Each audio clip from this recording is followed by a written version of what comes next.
Sectional ground rods are used in situations where driving a single, long ground rod is impractical or impossible, often due to soil conditions or obstructions. The goal of using ground rods is to achieve a low resistance connection to the earth, typically 25 ohms or less, as required by electrical codes in many jurisdictions.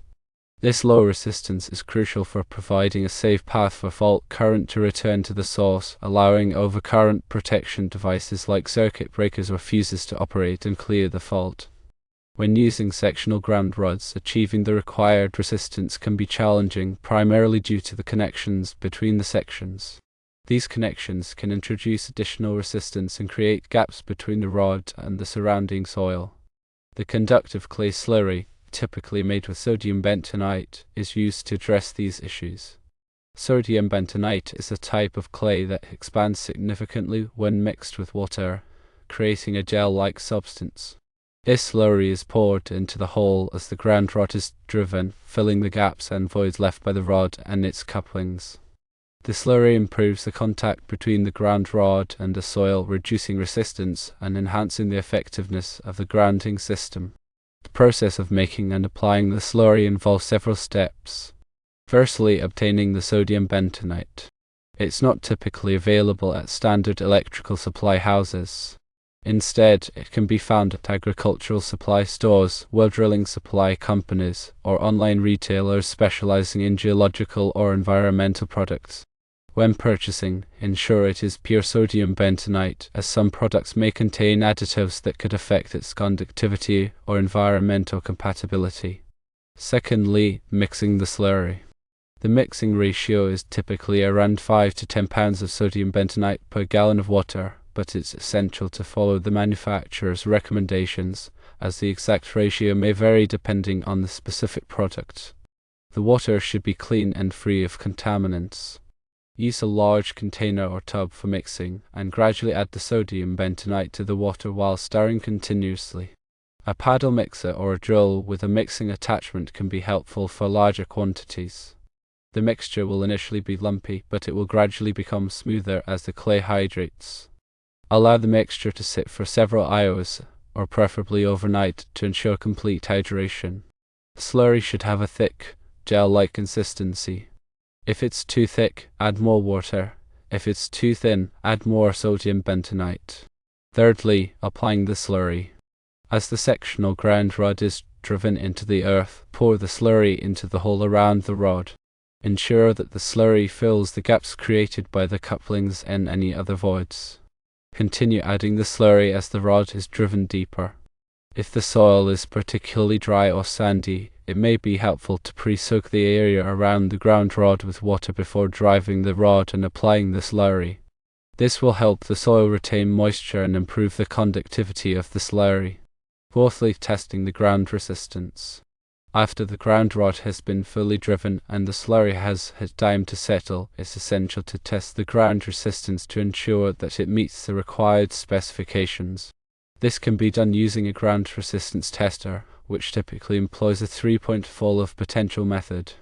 This method involves driving two auxiliary ground electrodes into the soil at a specific distance from the ground rod being tested and measuring the resistance between them. Follow the instructions provided with the ground resistance tester for accurate measurements. If the resistance is higher than desired, additional ground rods may be required, or the application of the slurry may need to be improved. Some additional considerations are as follows. Soil conditions play a significant role in the effectiveness of grounding systems. Soil resistivity, which is a measure of how well the soil conducts electricity, varies depending on factors such as moisture content, temperature, and mineral composition. Sandy or rocky soils tend to have higher resistivity than clay soils. In areas with high soil resistivity, it may be necessary to use multiple ground rods or other grounding techniques to achieve the required resistance. Local electrical codes and regulations specify the requirements for grounding systems. These codes typically require a ground resistance of 25 ohms or less, but some jurisdictions may have more stringent requirements. It is essential to consult the local electrical code and obtain any necessary permits before installing a grounding system. Safety precautions should always be followed when working with electrical systems. Wear appropriate personal protective equipment, such as gloves and eye protection, and ensure that the power is disconnected before working on any electrical equipment. If you are not familiar with electrical work, it's best to hire a qualified electrician to install the grounding system. Alternative grounding methods can also be employed. In addition to ground rods, other grounding methods include ground plates and ground grids. Ground plates are metal plates buried in the earth, while ground grids are networks of interconnected conductors buried in the earth. These methods may be more suitable for certain soil conditions or applications. Chemical ground rods are also an option. These rods contain chemicals that leach into the surrounding soil, improving its conductivity. However, the use of chemical ground rods may be restricted in some areas due to environmental concerns.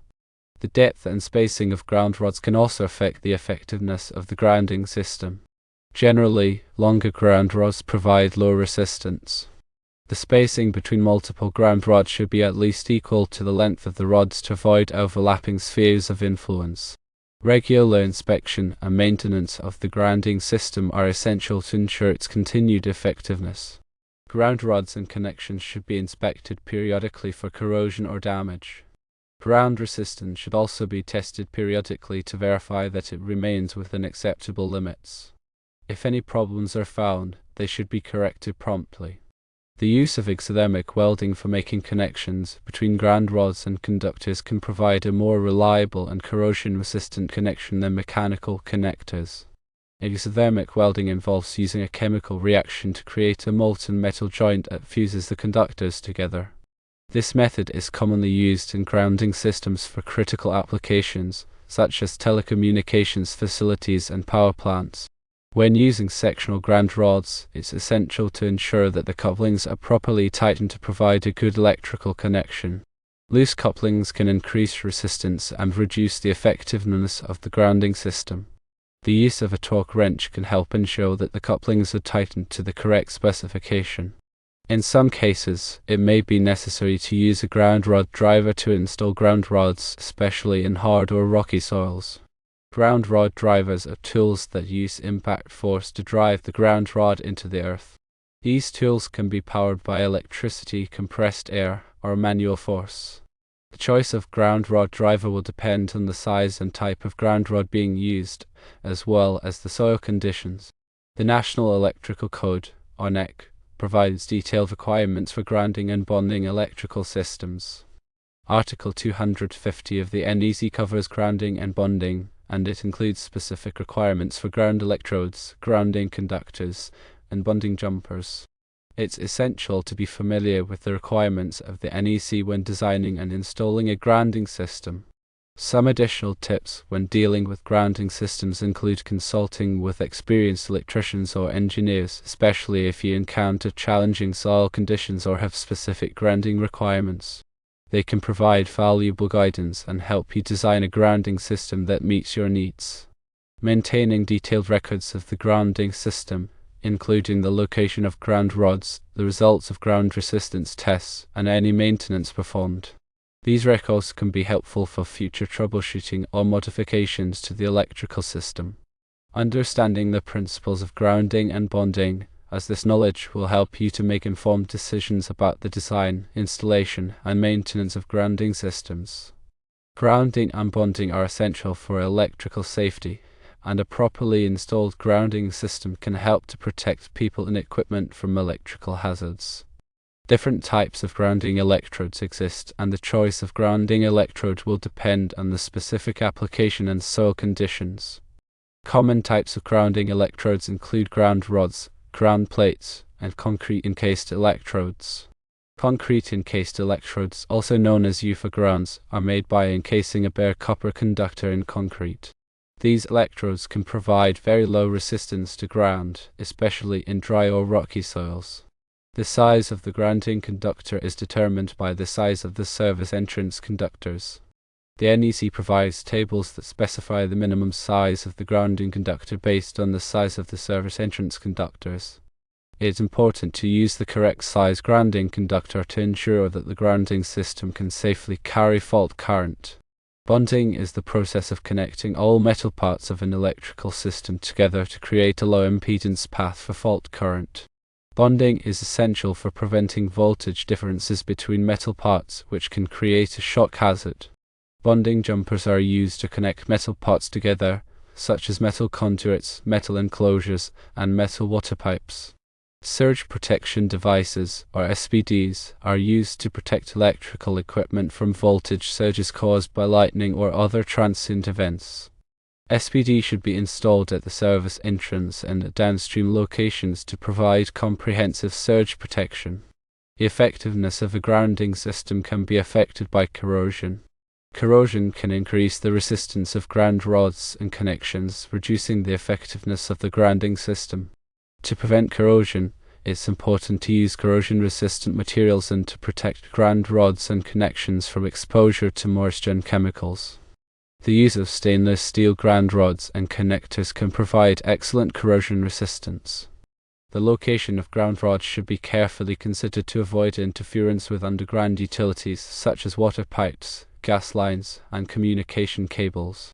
It's important to call the local utility companies before digging to locate any underground utilities. The depth to which a ground rod is driven can affect its resistance. Generally, the deeper the ground rod is driven, the lower the resistance will be. However, there is a point of diminishing returns, and driving a ground rod too deep may not significantly reduce its resistance. The NEC requires that ground rods be driven at least 8 feet into the ground. The use of ground-enhancing compounds can improve the conductivity of the soil around a ground rod. Ground-enhancing compounds are typically made of a mixture of minerals and chemicals that absorb moisture and improve the contact between the ground rod and the soil. These compounds can be particularly helpful in areas with high soil resistivity. The measurement of ground resistance should be performed under dry conditions, as moisture can affect the accuracy of the measurement. It's also important to ensure that the ground resistance tester is properly calibrated and that the test leads are in good condition. The use of a clamp-on ground resistance tester can simplify the process of measuring ground resistance. Clamp-on ground resistance testers measure the resistance of a ground loop without disconnecting the ground conductor. These testers are particularly useful for testing ground resistance in existing installations. The grounding system should be inspected and tested after any modifications or repairs to the electrical system. This will help to ensure that the grounding system is still functioning properly and that it meets the required specifications. The grounding system should also be inspected and tested after any major weather events, such as lightning storms or floods. These events can damage the grounding system and reduce its effectiveness.